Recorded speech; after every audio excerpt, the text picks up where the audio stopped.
خپل پولیس فورس باندې مونږ فخر کوو دا زمونږ شان دی. د خیبر پښتونخوا د پولیسو شهیدان او د خلکو دوستانه تګلارې له چا پټې نه دي.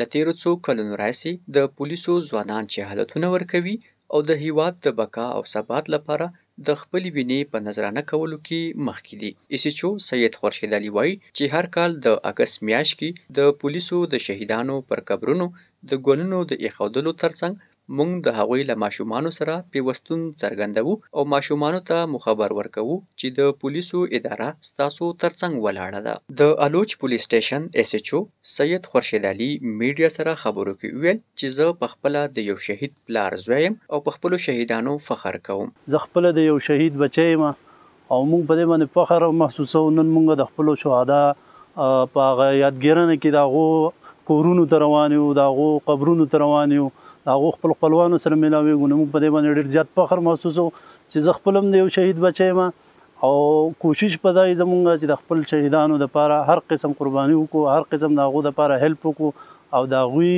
هغه کوم تاریخ چې دی هغه په ښه الفاظو کې یاد. ایسیچو میډیا سره په خبرو کې زیاته کړه چې د پولیسو د شهیدانو او د هغوی د بچیانو سره به زموږ اړیکې تر اخره پورې برقراري وي. د شهید کانسټیبل سید انور زوی په خپل شهید پلار ویاړ څرګند کړو او ویل که چېرته دا هیواد موږ ته اړتیا ولري له هیڅ ډول قربانۍ څخه به ډډه ونه کړو. زه شهید سید انور زوی یم او موږ ته دا شهیدګرۍ منتي فخر دی او نور د وطن لپاره قرباني راځي نو موږ تیار یو. د پولیسو ځوانانو حوصلې لا نه دي ماتي.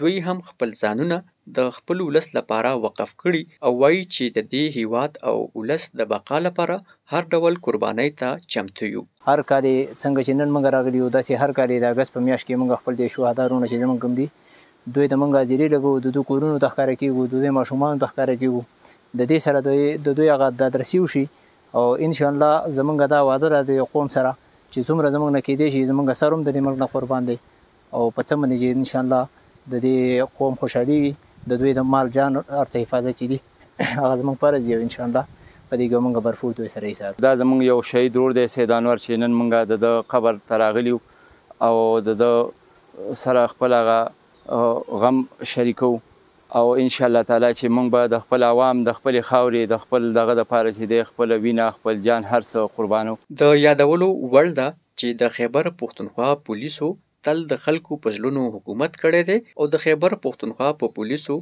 د ولس باور ورځ په ورځ زیاتیږي. الله تعالی دې د پولیسو حامی و ناصر جوړ شي. آمین ثم آمین. اویس یوسفزی، سنو میډیا نیټورک، ضلع شانګله.